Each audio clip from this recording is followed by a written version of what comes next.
Good morning and welcome to the Sunday morning sermon for Black Rock Baptist Church for March the 1st of 2026. We've been looking in a series of messages entitled Canadian Idols, and this is number 5 in that series. It's entitled, Does Success Equal Happiness? 2 Kings chapter 5 is our focus verses for this morning, and we're going to look at success and its connection to happiness. You know, some teachers in schools and various other places, they attempt to convince each of their students that he or she is good at something.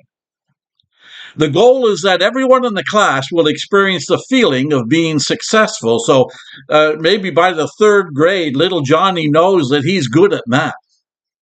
Little Susie knows that she's a good reader. Billy thinks he excels at baseball. Katie realizes she's a really good figure skater. And Jimmy understands he does a wonderful job maybe catching frogs. The idea is that everyone needs to experience some kind of success so that they can feel good about themselves and be a happy person. Be happy about themselves. Now, there's nothing evil about wanting third graders or anyone else to succeed in life. Most of the teachers that are intent on helping their students feel successful have nothing but wonderful motives. And yet I'm afraid they are reflecting or sometimes even contributing to a dangerous assumption that permeates our culture. And that assumption is success equals happiness. You can't be happy unless you're successful. Nothing is more important than achieving success in life, is the thought. 60 years ago, C.S. Lewis pointed out that a feeling of being a successful person had become more important to many people than money or possessions or even religion. He also noted that there are painful and dangerous results when that happens. Folks, I suspect success and achievement are very popular idols today. Yet the hard reality remains. Success simply doesn't equal happiness. There's often an emptiness of the soul that haunts even the world's most successful people. A lot of folk make many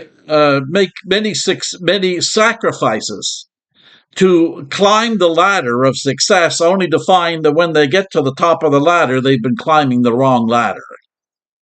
Now, some of you may be thinking, okay, Pastor, I'm sure you're right, but people can take the success thing too far. But I consider myself a successful person, and I'm pretty happy. I do feel good about myself. I'm happy with my success. And friend, that's fine. There's nothing evil about recognizing that you have done quite well in your career or done a good job raising your children, or you have significant achievements in academics or athletics, or that you're really good at, catching frogs, I guess. The key, of course, is to recognize and to acknowledge that it is God who has given you the abilities that are necessary to be successful. Yet, even if we do that, we still have to be careful. It's easy to become a worshiper of our success. And when that happens, it can start to do great harm to our souls.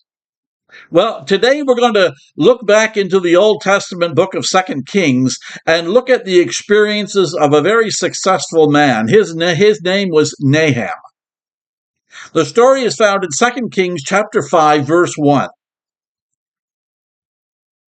And I think the Lord wants to use this passage today to help us realize some very important things about success.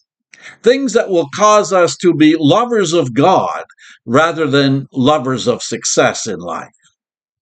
So let's be in prayer that we'll be able to hear and understand and apply what God says to us in his word today. 2 Kings chapter 5, verse 1. Now Nahum was commander of the army of the king of Aram. He was a great man in the sight of his master and highly regarded, because through him the Lord had given victory to Aram. He was a valiant soldier, but he had leprosy. He had contracted a disease which seemed to nullify all of his achievements.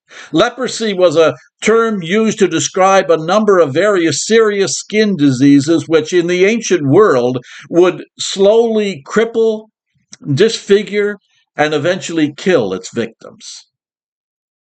The parallel in our society today is probably untreatable cancer, because there was nothing that the doctors of that day could do to stop leprosy from slowly but surely destroying someone's life.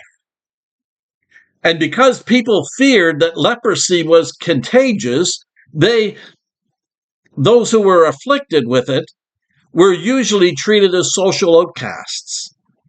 Naaman has basically fallen from the top ladder of success and is laying on the ground because of his leprosy.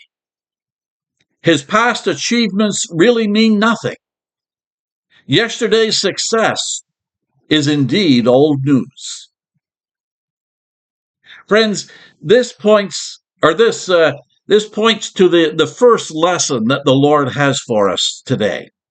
And that is that being successful is not enough. To find happiness and success, one has to stay successful. Knowing this can take all the fun out of it. Remember the singer Madonna? Madonna may have been the most successful recording artist in the world at that time when she was successful. I don't quote Madonna from the pulpit very often, but she says, "I am driven in life by this horrible feeling of being mediocre. That is always pushing me. Even though I've been somebody, I still have to prove I am somebody. My struggle has never ended, and it probably never will end." That folk reflects what psychologist Mary Bell calls the achievement addiction. She says achievement is the alcohol of our day. In other words, once people start, they can't stop. You have to keep on achieving, and today's achievements have to be greater than yesterday's and tomorrow's. Tomorrow's will have to be greater than today's. Bell notes an achievement addiction is not different than any other addiction. The addict who is looking for joy in his or her life, but they never really find it. Their addiction doesn't provide it. Nahum's experience also points to the fact that it is very difficult to stay successful. This great man woke up one morning and saw a spot on his skin, and all of a sudden everything changes. That can happen to us as well. Hearing the doctor say, "I have bad news." That can make all of our achievement seem rather unimportant. Yet there are plenty of things which can prevent us from enjoying continual success. The aging process is one. Whether we like it or not, every single one of us is getting older, and at a certain point, older means that we become physically incapable of doing some things that we used to be able to do when we were younger. That can hit athletically minded individuals very hard. And yes, Wayne Gretzky was a pretty good hockey player in his day. He's 65 years old now, and he'll not be playing in the NHL anymore, let me tell you. Chris Evert had the highest winning percentage of any tennis player ever, winning 90% of her matches that she played. Super successful in tennis. And yet all that success didn't bring her happiness that would last. As it came time to retire, because she was no longer capable of being successful on the tennis court, she said, I was depressed. I was afraid because so much of my life had been defined by being a champion tennis player. I was completely lost. Winning made me feel like I was somebody. It was like being hooked on drugs. I needed the wins. I needed the applause in order to have an identity in life. Folks, it's foolish to make being successful your top priority, because there is no guarantee that the success you enjoy today will be there tomorrow. And there's pretty much a guarantee that some tomorrow it will not be there at all. Okay, let's get back to our text. This very successful man, Nahum, his life is falling apart because of leprosy. However, Nahum's wife was a Jewish servant.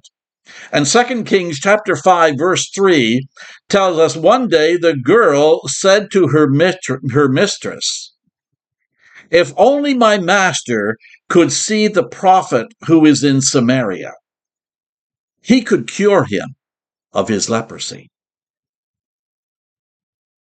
Desperate for a cure, Nahum heads to Samaria, or Northern Ireland today, and seeking a cure from the prophet Elijah. He brings with him a letter of recommendation from the king of Syria, and he brings a ton of money with him as well. 2 Kings chapter 5, verses 5 and 6, it says, "So Nahum left, taking with him 10 talents of silver, 6,000 shekels of gold, and 10 sets of clothing." The letter that he took to the king of Israel read, "With this letter I am sending my servant Nahum. I'm sending him to you so that you may cure him of his leprosy." The expectation was that the king would simply order Elijah to heal Nahum. The king, however, is dismayed by this request. In verse 7, it says there, "As soon as the king of Israel read the letter, he tore his robes and said, 'Am I God? Can I kill and bring back to life again? What does this fellow send, or why does this fellow send someone to me to be cured of his leprosy? See how he's trying to pick a quarrel with me?'" The king can't believe that that this is even a real request coming from anybody. He assumes the Syrian ruler is attempting to trick him and entrap him somehow. Reflecting in what he responds here is a second letter, or a second lesson for us. And that second lesson is success often distorts our perspective of reality. Nahum apparently figured that money and influential friends could get him whatever he wanted. That's how things usually worked in the circles of successful people that Nahum hung out with. His pagan religion no doubt taught him that success and a good life was an indication that you were favored by the gods. For some reason, they were displeased with him, and now leprosy was the result. And Nahum figured that maybe some bribes could take care of things, and the gods would owe it to him to heal him. He had no understanding of the God of Israel, the one true God, the God who owes nothing to anyone, no understanding of the one who blesses not those who deserve to be blessed. That group of people doesn't exist, but rather he blesses people based on his grace and his mercy. Successful people have a tendency to think their success is a result of a combination of their intelligence, their hard work, and their personal charm. They often conclude, I have achieved more than other people because I'm better than other people. Friends, those thoughts indicate a person who is out of touch with reality. And in Corinthians chapter 4, verse 7, 1 Corinthians chapter 4, verse 7, the Apostle Paul asks, what do you have that you did not receive? And the implied answer is absolutely nothing. Whatever success one has in life is because of the grace of God. The success of some folk seems to be clearly the result of merely being at the right place at the right time. Their accomplishments may be attributed more to good luck than good management. But the Bible is clear that such fortunate circumstances are a gift from God, a result of God's grace. At other times, success seems to come from someone being smarter or working harder or being more charming than other people, and yet one's intelligence and their ability to work hard and their charming personality, well, they're all gifts from God. Successful people often forget those things and then congratulate themselves on their accomplishments. Okay, Elijah, a prophet, a man full of grace, sends a message to the king that he is very willing to help Nahum. 2 Kings chapter 5 verse 9 says, Now Aham went with his horses and chariots and stopped at the door of Elijah's house. That would be like having 5 limousines parked in your driveway today. Verse 10 says, Elijah sent a messenger to him. A messenger, a servant. Elijah doesn't even come out of the house to greet Nahum. That didn't seem like the proper way to show respect to a successful man, to Nahum. And yet what the messenger says is far more shocking. Verse 10, the messenger tells Nahum, go and wash yourself 7 times in the Jordan River, and your flesh will be restored and you will be cleansed. Those are pretty simple instructions. And to Nahum, they seemed ridiculously simple. In verse 11, it says, But Nahum went away angry and said, I thought that he would surely come out to me and stand and call on the name of the Lord, his God, and wave his hand over the spot and cure me of my leprosy. Are not Abana and Pharpar the rivers of Damascus? Aren't they better than all the waters of Israel? Couldn't I wash in them and be cleansed? So he turned and went off in a rage.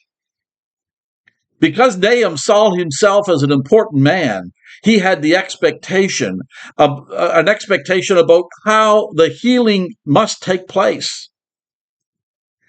An instantaneous, spectacular healing in front of other people, apparently that's what he's looking for.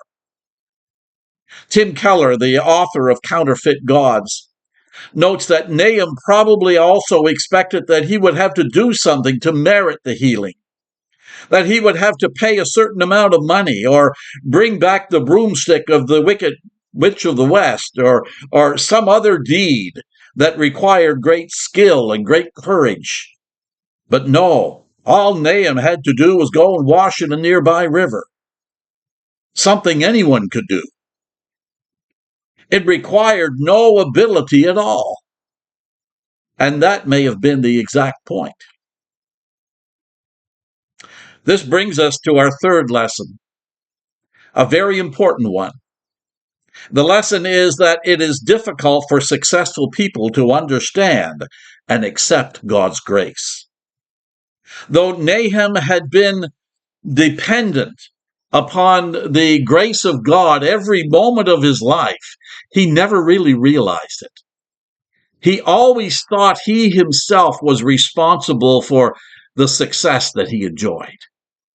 He could not grasp that when you come to the true God, all you need is a need. You need nothing else, because God is the one who has everything. And he is willing to share that with those humble enough to accept it, with those willing to just go and wash in the river. To successful people, that just seems too easy. When they hear the great news of Jesus Christ, they often say, hey, that sounds too simple. Merely trusting in Jesus Christ, that can't be enough. We must have to do something else. And as a result, starting with the Pharisees of Jesus' day, different religions start adding to lists of things which need to be done in order to experience God's grace and experience God's salvation. The tragedy is that God has no time for folk busy doing things to earn his favor. He only saves people who humbly come before him, admitting that they can do nothing to save themselves and need God to do all the saving. Friends, I like to emphasize that Christianity, real biblical Christianity, is not a do religion, it's a done religion. And it's not about anything we need to do, it's about what Jesus has already done for us through his death and his resurrection. Perhaps you've heard me say that before and thought that it just seems too easy. Or maybe you're hearing this for the first time and you think the same thing. It's too easy, Pastor. Friend, no matter who you are or what you've done or not done, whether you see yourself as a successful person or a total loser, the Lord does indeed give full and free salvation to all who turn to Jesus Christ. If you're not doing so, I urge you to place your faith, your trust, your confidence in Jesus Christ today. Don't be so proud and so foolish to think that you're good enough the way that you are, or that you'll manage to get to heaven on your own. Turn to the Lord Jesus Christ. Trust in him. Receive the salvation that he offers. Don't allow your success to keep you from experiencing the salvation that you need. If you do, your life will be one big-time eternal failure. Okay, our story does have a happy ending here. 2 Corinthians chapter 5, verse 13 and 14, Nahum's servants went to him and said, my father, if the prophet had told you to do something great, would you not have done it? How much more then, when he tells you, wash and be cleansed? So he went down and he dipped himself in the Jordan 7 times, as the man of God had told him to do, and his flesh was restored, and he became clean like that of a young boy. It was just like Elijah promised. That was all Nahum had to do. Oh, he still doesn't completely understand. He still doesn't get it. Nahum tries to pay Elijah with gifts. Elijah refuses the gifts because we can never pay back God for what he's done for us. And yet Nahum returns home healed of leprosy and believing in the God of Israel, the only one true God, the one who heals and saves all who realize they can't heal and save themselves. Friends, this morning we have seen what we have seen. We have seen that to find happiness in success, one has to stay successful, which is pretty much impossible. We noted that success often distorts our perspective of reality. And we've talked about how much it is for successful people how difficult it is to understand and accept God's grace. I guess we might as well give up any dreams of success and just, sit in the recliner and watch the hockey games. Well, friends, I don't think you should give up on success. But I do think we need to put it on the back burner. We need to make sure it has not become an idol that we worship. Rather than focus on success, I suggest you focus on grace, the grace of God. Receive it, drink deeply from its well, and share it with others. That is the path that leads to far greater and more lasting success and joy than any success in life can offer. God bless. Have a wonderful day, and until we meet again, let's continue to exchange prayers daily.